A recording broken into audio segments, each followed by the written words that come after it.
Hi there, Sophia.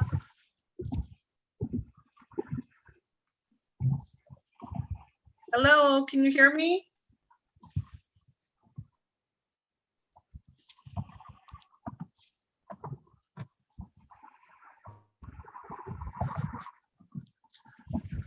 Hi, Sophia, can you hear me? Oh, hi, Annabelle. I'm sorry. My Bluetooth Oh, it's okay. kept.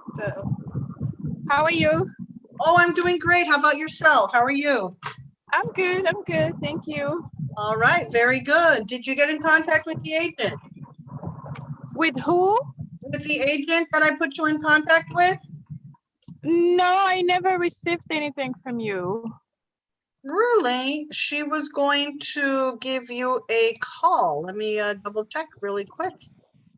No. What's her name? Her name is Sherry Spain. No, I never heard from her. Really? Okay, let me gonna send her a quick text right now while we wait for a couple more people.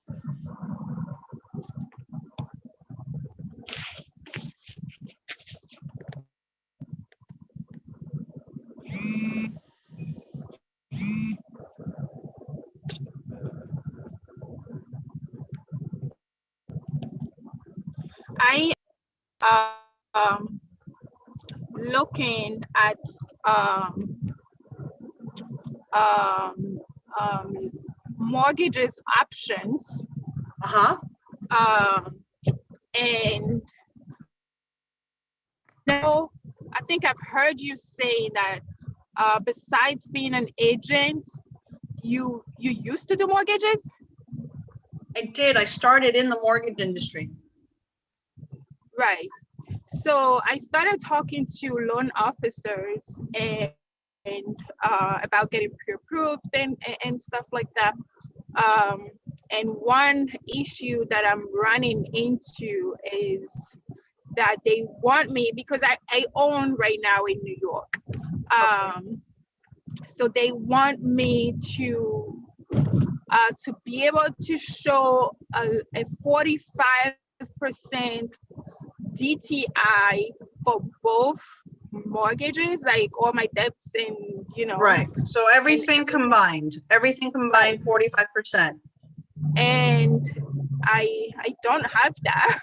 Like my DTI is a little higher than that, a little bit higher than that. And I'm still now thinking about how I'm going to make this work. Okay. Well, so 40, did you have an idea like how far apart you are? And is that taking into consideration rental income of those units or not? Yes, everything in consideration. Yeah. So they took your mortgage from your property in New York. They estimated the mortgage on the units, and how many units did they estimate approximately? Like what income? Well, I mean, duplex, and then okay, I'll be staying in one, and renting out one. right. Yeah. So you're looking at being, how high was the DTI? 65%. Okay, They want me to be below 45. They will consider, up to 50 just because I have an excellent credit. uh-huh. But yeah, that's about it. So would it be, did they tell you, did you have to pay off maybe some credit cards, or did they, No, it's just that my mortgage here in New York, it's high. And then when I add that to the new mortgage, basically I'll be carrying both mortgages, right, Uh, so when I put those two together compared to my income, that's what the number is for the DTI. So I'm having them, I'm trying to like I tried to get them to use the current property that I have here, because I am planning on selling it. But then they can only give me a pre-approval with a contingency that I get it sold. Correct. And I know that's not really, It'll be tough. You'll it'll definitely be have a tough. hard time. So what Yes, I exactly. recommend, if the goal, I mean, what's your ultimate goal? I mean, it's to sell here, and then move there. But then if I have to sell here first, and have the transaction closed in order for them to give me, a pre-approval, and in order for me to fall below that 45%, I feel like it's just going to take me a lot longer than I want. No, you know what? I have a great idea. We'll discuss that. Remind me, let me get started on my presentation, and then I'll take questions and we'll discuss that. I've got some ideas for you. Okay, awesome. All right, perfect. Well, Thanks. welcome everyone. And just really quick, let me all right, let's get this started. So many of you, or I think the few that are on this call already know that my name is Annabelle Pacheco. I am an investor, I'm a real estate broker, and I've been in business for 24 years. My goal really is to share with you guys every week in detail the steps that I took to purchase my first multifamily deal, in hopes that you guys will also do the same thing. I want you guys to know that I'm not selling anything. I'm not offering anything. And I am not a financial advisor. I'm just here sharing my story, what I have been through, and hoping that, you know what, this is a platform that we can all share information with each other and learn from each other. So I really urge you guys to ask questions, bring your scenarios. Let's discuss, because I think we've got enough people on this call that have knowledge and that could help. If I don't have the answer, they could also help. Just a little bio on me. I started my career in the mortgage industry back in the mid 90s. I've purchased over 100 properties throughout my career, and built a 150 capacity restaurant in 2001 from ground up. We had a staff of about 15 people, including managers, chefs, and servers, and had that restaurant for about 8 years, sold it, and then went straight back into my strong, and I would say the best industry for me, which has been real estate. I've been doing it for the last 10 years, representing clients in both residential and commercial real estate. And I purchased my first multifamily deal, 34 doors in Texas in 2010. So have learned a lot, and really want to share with you guys, why I did this, and what I saw that was important for me, just learning and seeing other people do it. And really, it was to create cash flow and generational wealth.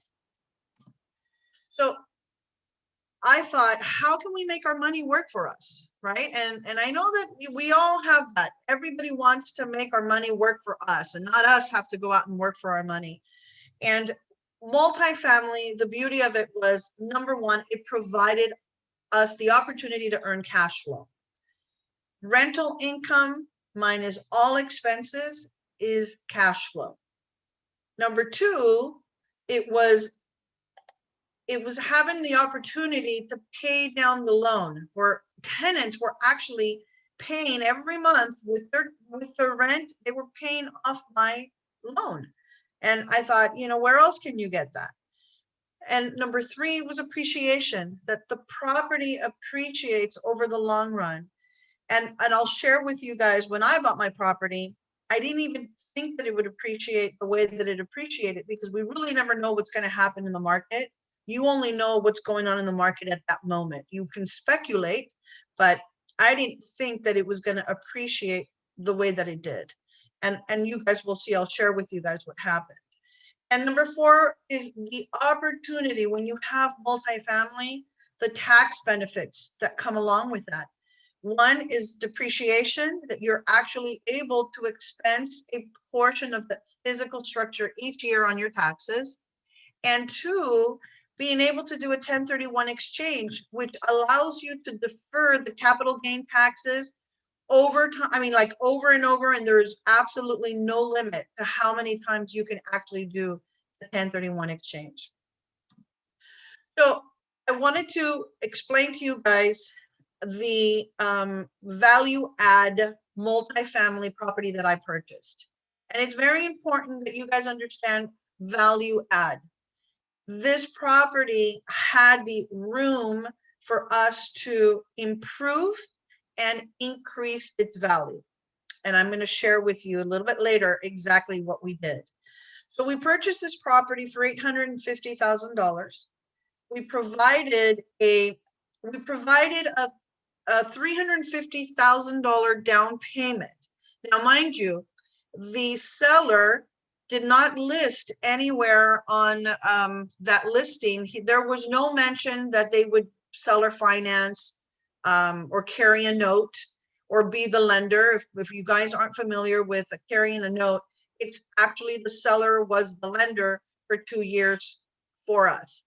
And the benefit of all of this was that it really, the process in applying for this purchase was very easy, because like many of you know, if you've tried to apply for a loan, the banks are very strict and they're going to ask you for a lot of, just a lot of supporting documentation to make sure that you guys actually qualify to purchase this property. So we lucked out. The seller financed $500,000 of the total price, and we gave them $350,000. During that time, during those 2 years, we were able to remodel and update all the units and increased the rents. So after the second year, so the property was now pretty much in, we could say turnkey condition.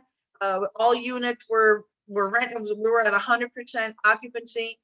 We refinanced, and the property was appraised at $1.6 million. So we lucked out that in 2 years, and with the improvements to the property pretty much doubled, right? It just doubled in value. We, at that point, acquired a loan for $1 million. So we were at a 65% LTV, loan to value. And today we have zero invested in the property. And the value today on that property is $2.7 million. So it's definitely appreciated within the last, 6 years. So it's done really well. Now, I wanted to explain a little bit of what we did and how we did it. And this is just really good for you guys to note if you guys need to do something like this. So we remodeled units, and we had existing units in there. We had 1 bedrooms, 1 bath that were being rented out for $400 to $450 per month. After we remodeled them, we were able to increase the rent to $600 and $650 a month.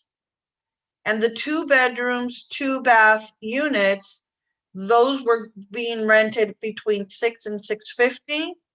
After we remodeled them, we increased $800 to $850,000. So let me show you.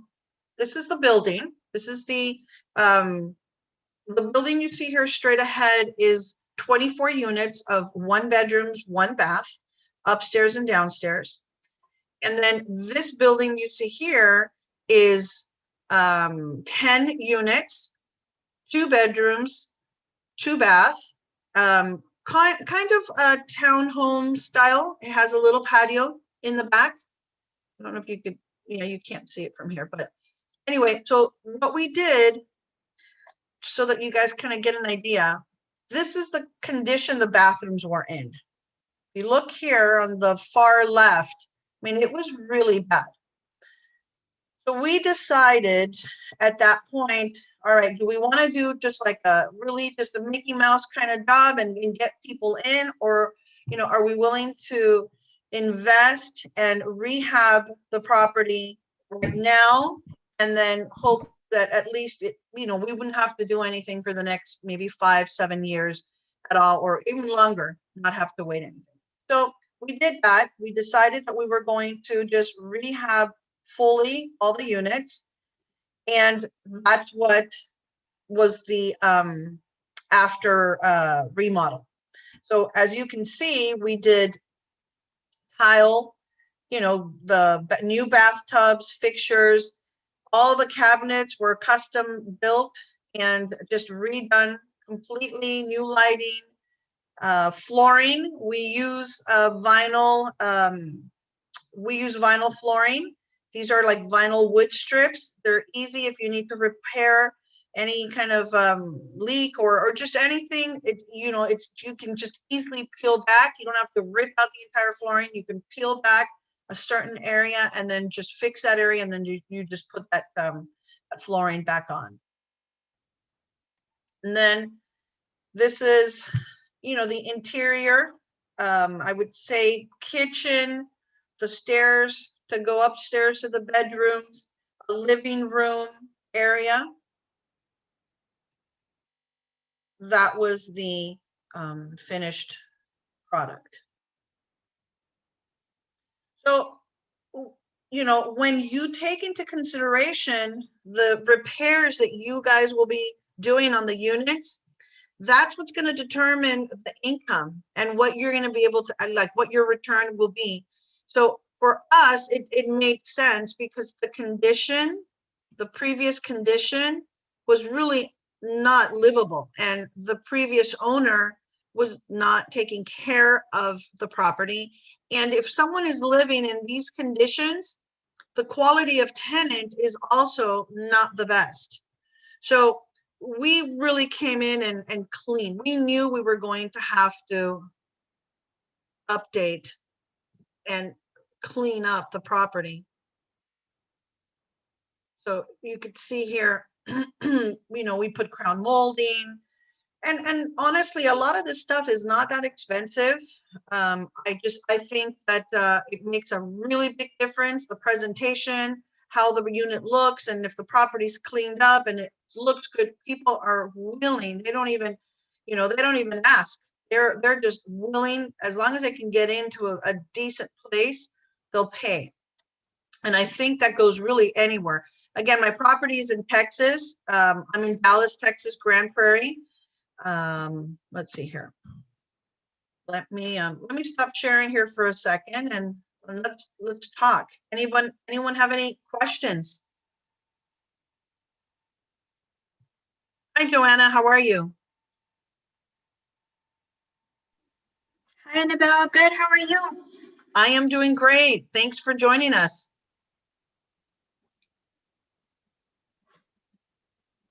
I think my only question would be, how long ago did you buy this property? I think I jumped on a little bit late. We bought the property in 2000. I've had it for 6 years, 7 years. But hold on a second.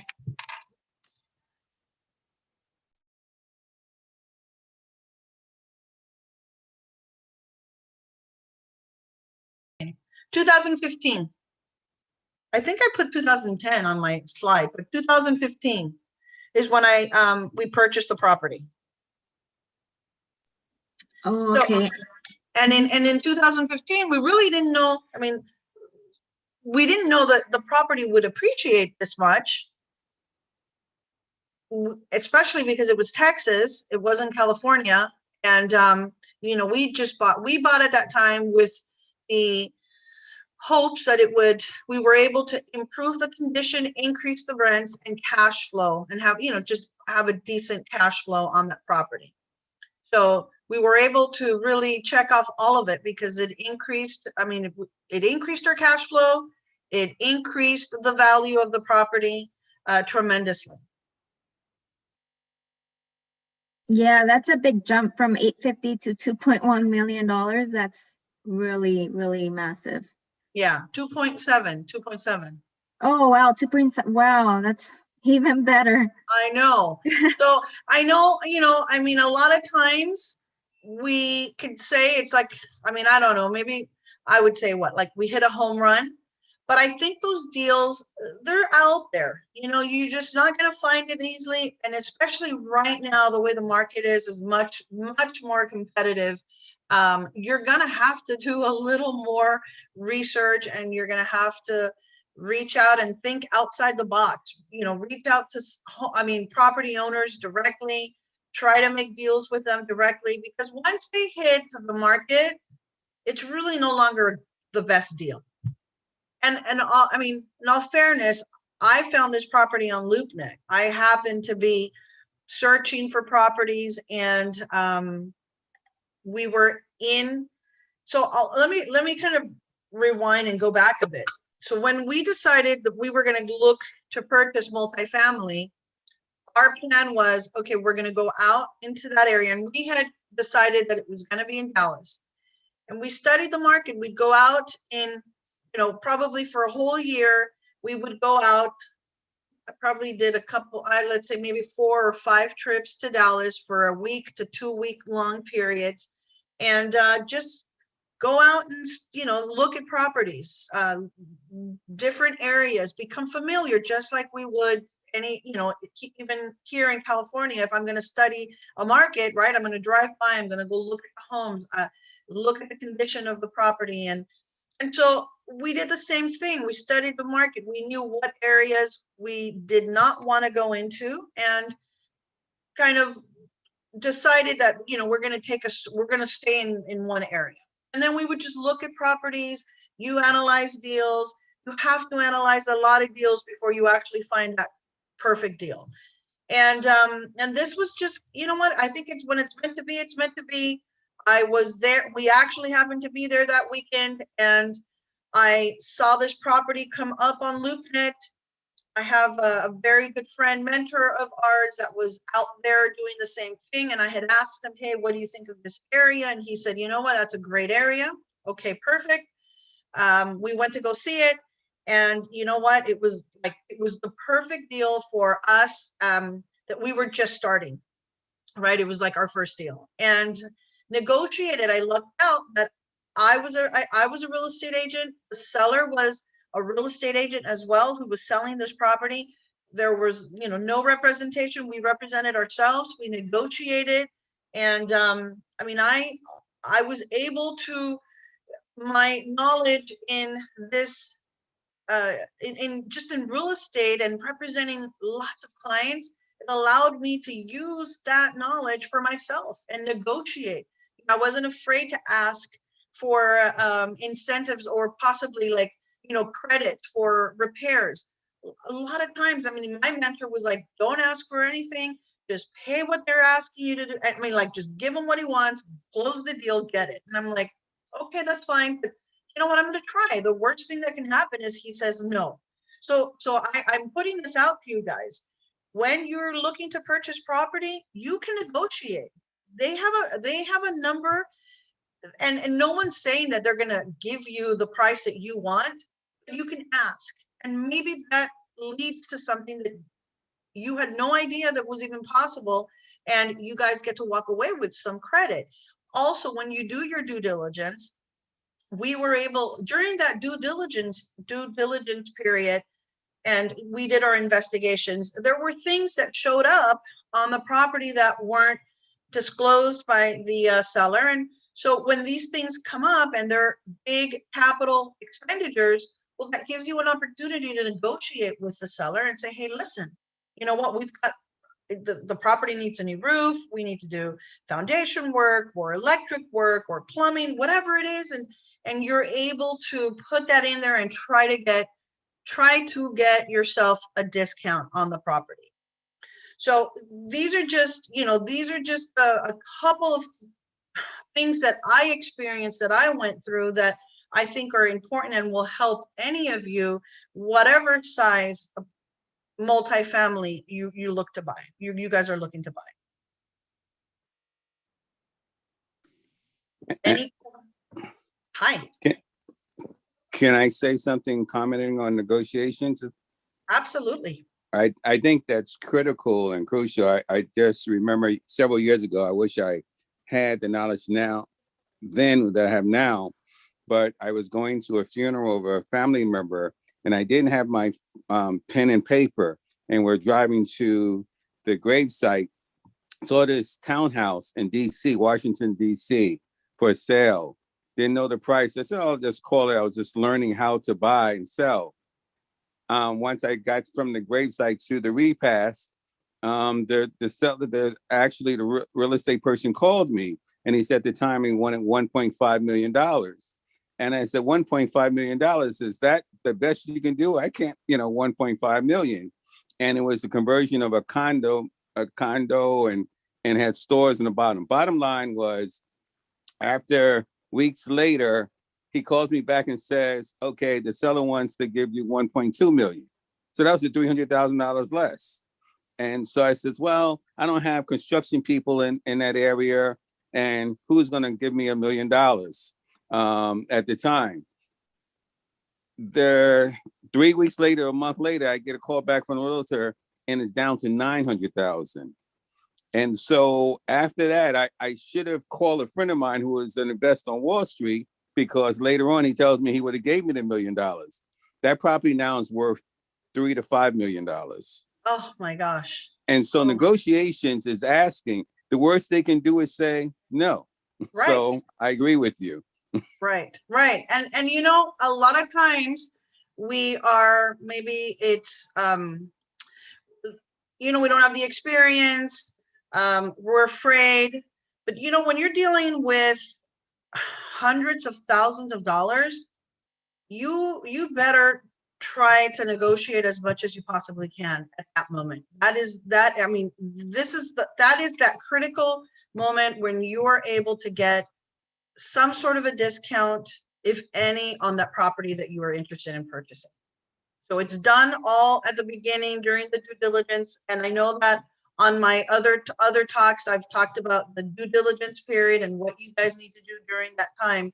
And it is critical, right? It's critical. When we purchased our property, we were given actual we were given actual data to make the decision as far as if that is the proper price for us to pay.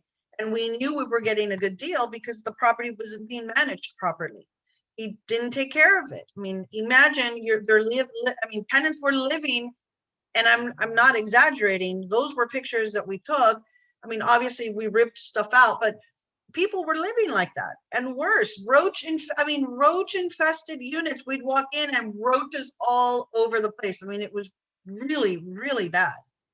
And the landlord really didn't care. He was like, well, they're giving me $400 a month. I don't care. I don't have to do anything.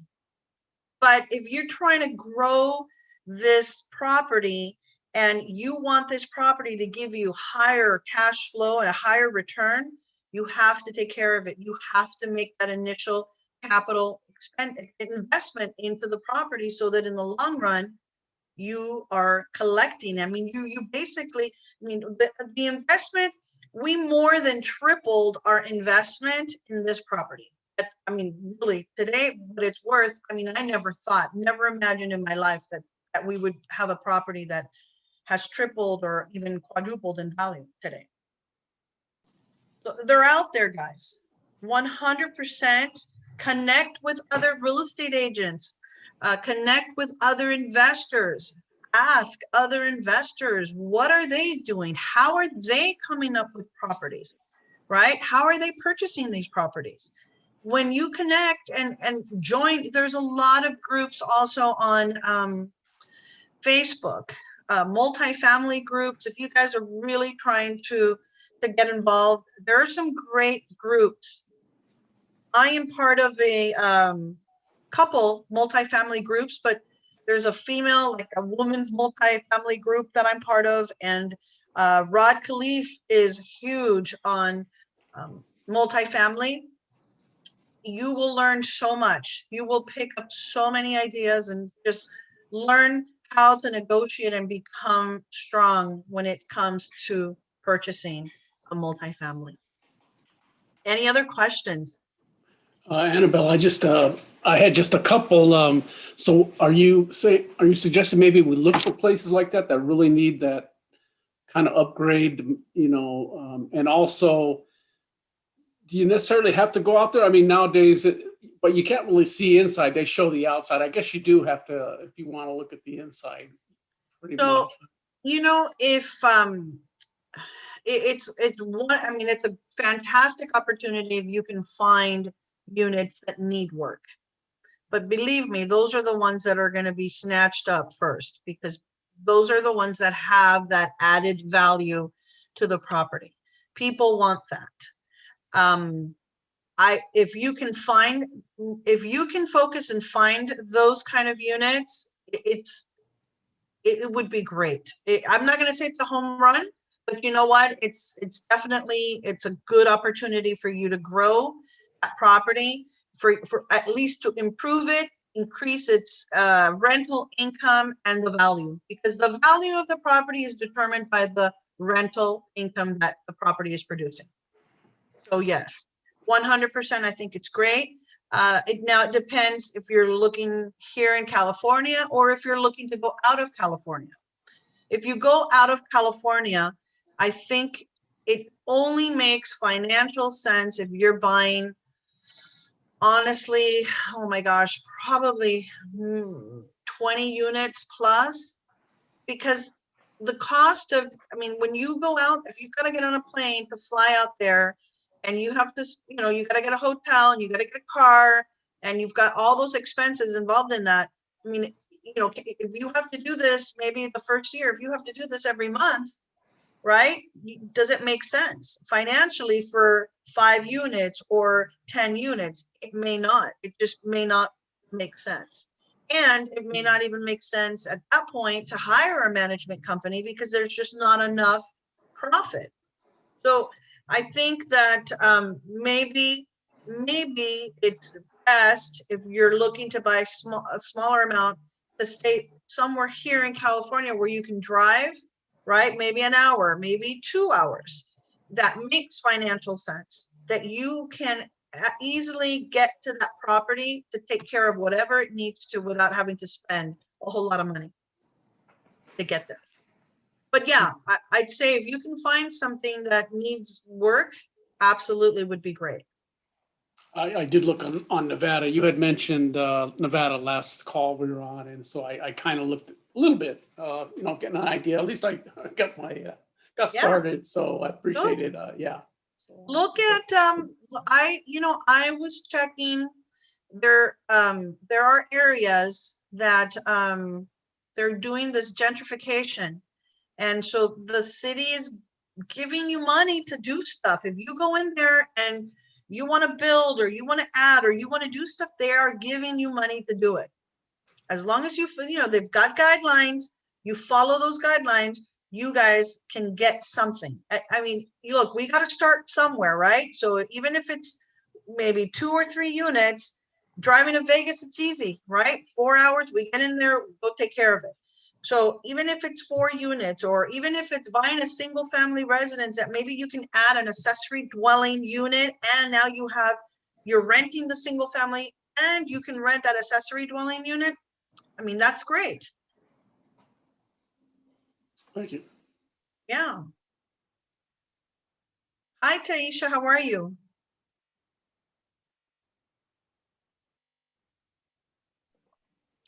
Good afternoon, Annabelle. I'm doing well. Hi, everybody. Good afternoon. Thank you so much for joining. Any progress on your multifamily search, or have you done anything? Where are you at? How can I help you? Yes, I'm in Los Angeles, local realtor here, and I joined your call probably a little over a month ago, and happy to be back on the call, able to access the call and everything now.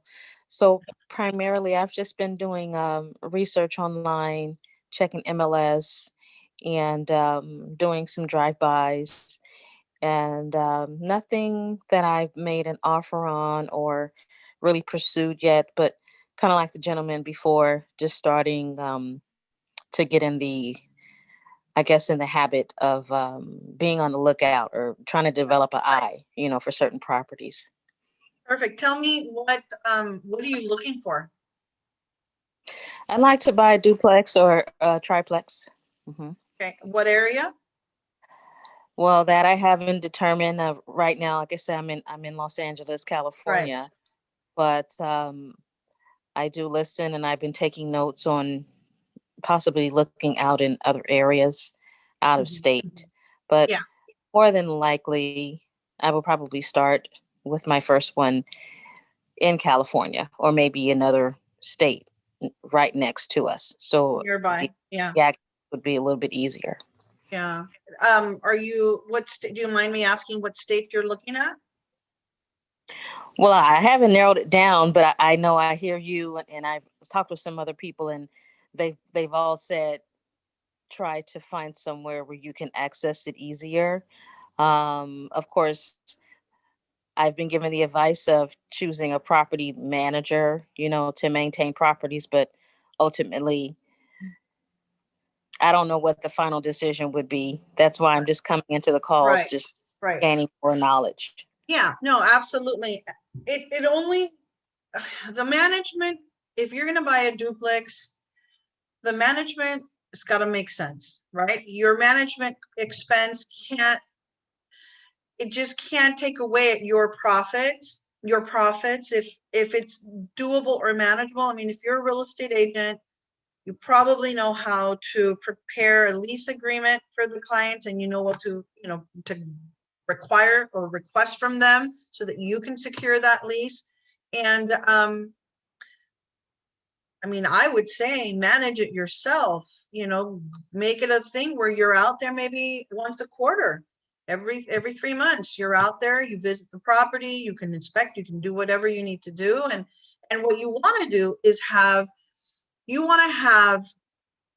a plumber, an electrician, a handyman on standby that maybe works other properties in that area as your contact, so that when you do buy a property, wherever it is, that you have your little team that you can reach out to whenever anything happens, that you can immediately just, hey, give them a call.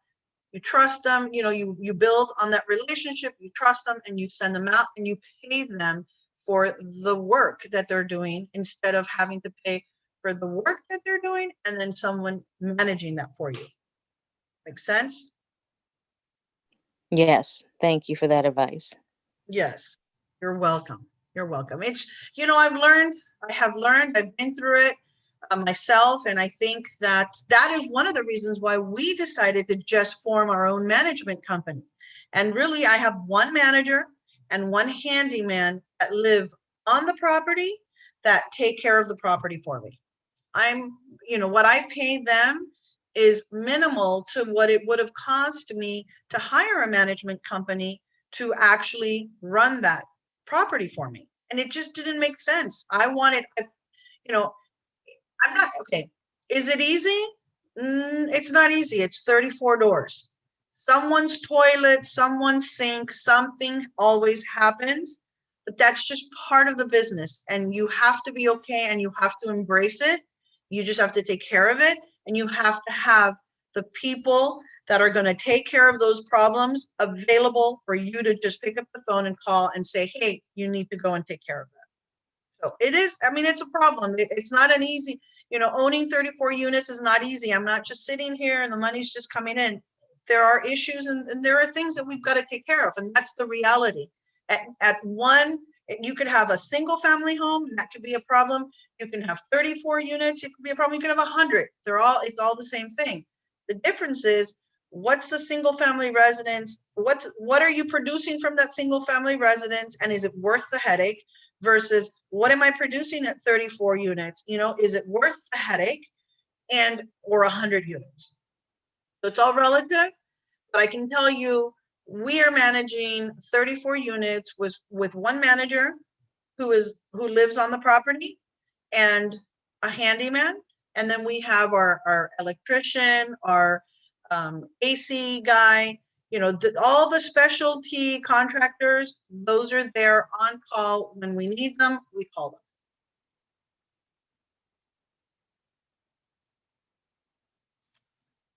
So anybody want to share anything that they're maybe currently experiencing, that they're having some sort of difficulty, so that we can discuss here, maybe come up with a solution?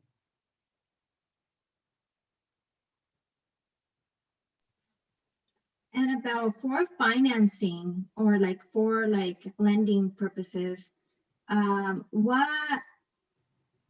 does that work? Like for multifamily, because obviously it's different for single family than it is for like 34 units. Because I know they take into consideration all of the rents that are coming in. Right. So how does that work? Yeah. So that's another one of my classes, like one of my talks. The whole class is on how to, you know, like how to determine that. But in a nutshell, it's really based on the performance of the property. So if the property is performing whatever LTV that, you know, usually they'll require, right now it's like 25%, 30% down payment. The property must it's got to produce enough to pay it everything, right? It's mortgage. That's the only way that the bank will lend you. So it's not based on your personal credit. They'll look at it, but they don't base, you don't qualify based on your credit. You qualify based on the performance of the property. That makes sense? Yeah, that makes sense. Yeah, I mean, and there's a lot more. But if you want, next week, we'll probably talk about that. If you want to join the call, we'll go through all of that. Sophia, let's talk about your situation.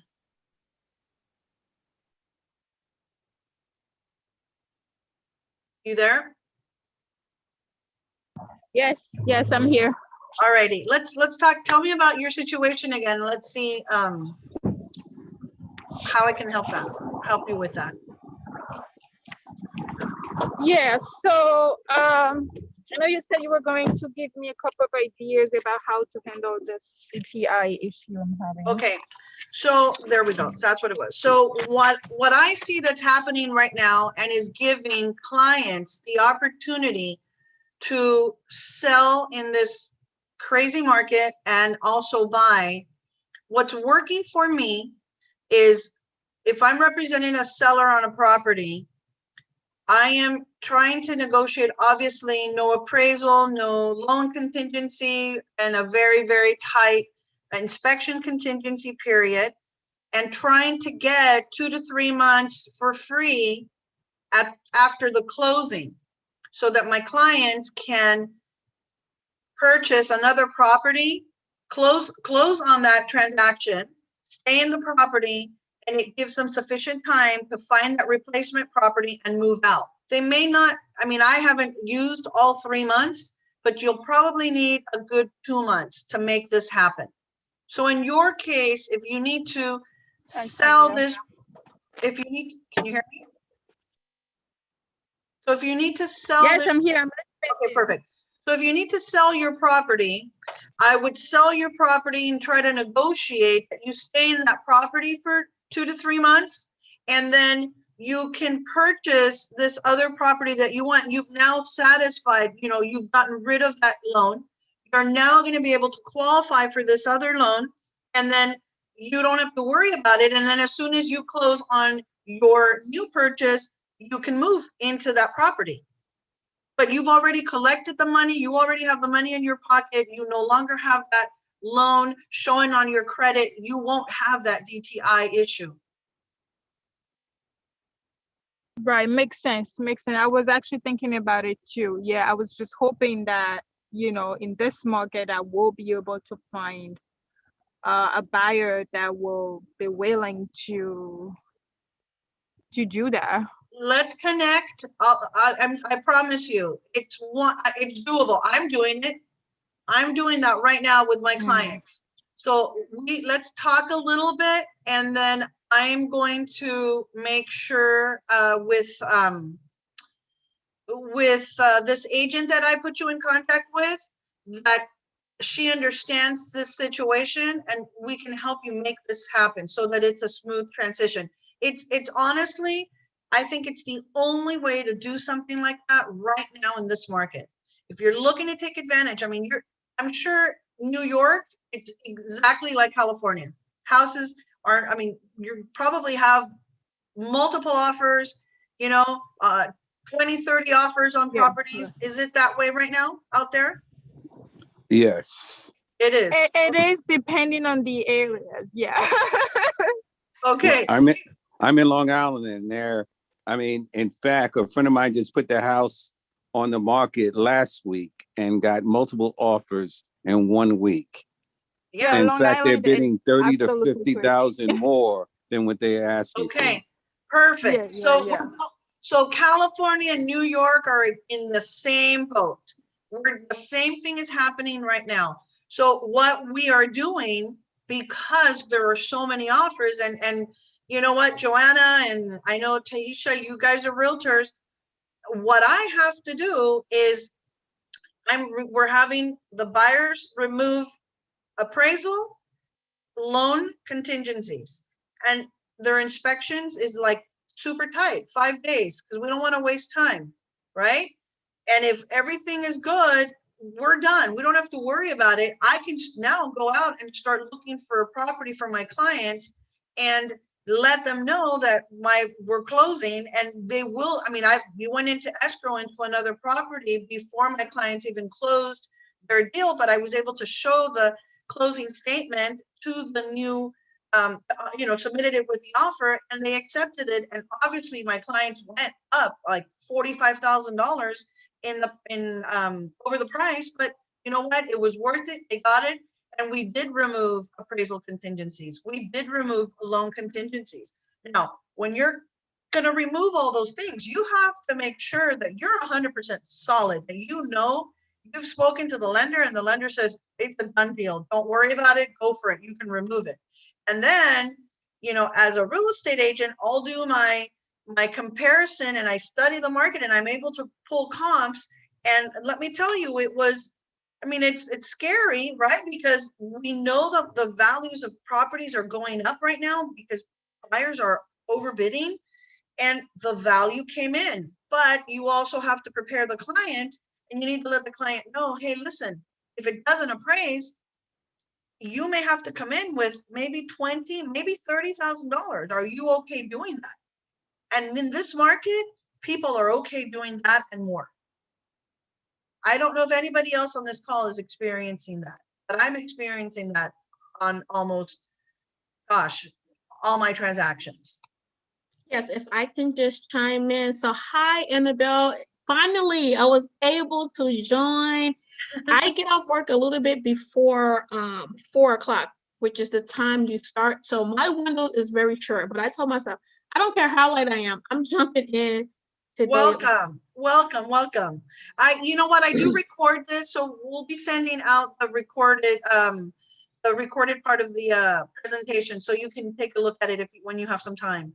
Yeah, absolutely. And I typically do that every week, but it's still different when you're there at that time, so you can ask those questions. But I'm from Chicago, and Okay. it's a seller's market. Like, it's insane. Yeah. Like, it's almost insane. So yeah, there's multiple offers on property. I'm a homeowner, and I'm not looking, as of right now, I'm looking to purchase multifamily, but within a couple of years. So I'm just trying to understand the language, get myself educated. But yeah, it's definitely a seller's market here as well. And tons of multiple offers on properties. It's the price of like doing rehabs or remodeling. It's very costly if that's the route some people are choosing to, because materials are just so expensive right now. Yeah. So it applies here as well. Okay. So yeah, and I think this is just the new norm, right? How long is this going to go? How long is this going to happen? We don't know. They're saying it's going to go through next year.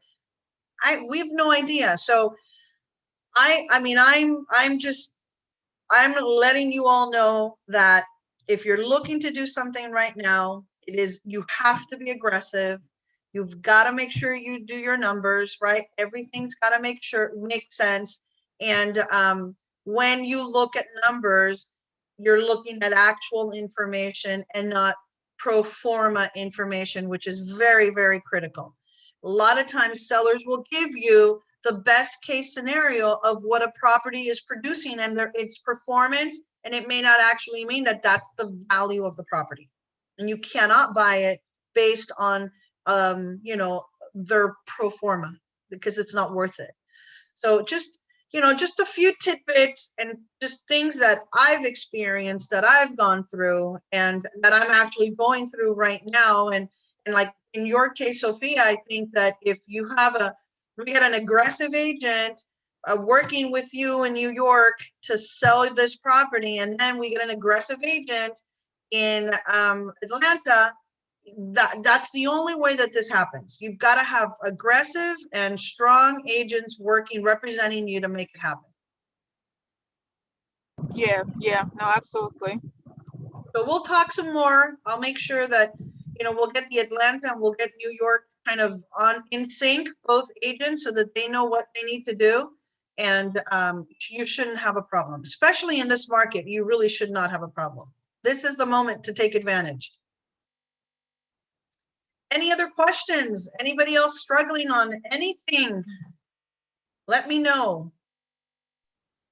I do have a question, more so a comment, if I will. So I did send you an email maybe a few weeks back, and we did a little bit of communication. So if you have time to do a one-on-one, I just kind of wanted to pick your brain about the multifamily process. So once again, to get myself educated and know the language and be prepared. Yeah, why don't you, you have my email. I actually, I'm going to send you an email. I have a Calendly on there. Click on it, schedule a time, and then let's chat for 15-20 minutes. Yeah, wonderful. Sounds good. Because the email that I was communicating with you is fine, but when I do automatically reply, it gives me like tons of characters. That's weird. So I have to kind of like copy and paste your email into that thread that we were working on. Okay. I'll double check your email, and then I'll send it to you because I think that probably the email that you get, it comes from my CRM, and then versus my own personal, but I'll send you a personal one, and then you can connect with me that way. It'd probably be easier. Okay, wonderful. Sounds good. Thank you so much. You're welcome. You're welcome. All right, guys. Well, if no one else has any questions or any comments or anything they want to share with the group, I will end the call. And again, if you guys want to connect directly with me, I'm open. You guys have, if you don't have my numbers, let me put it on the chat. I'll put my email, my direct email here.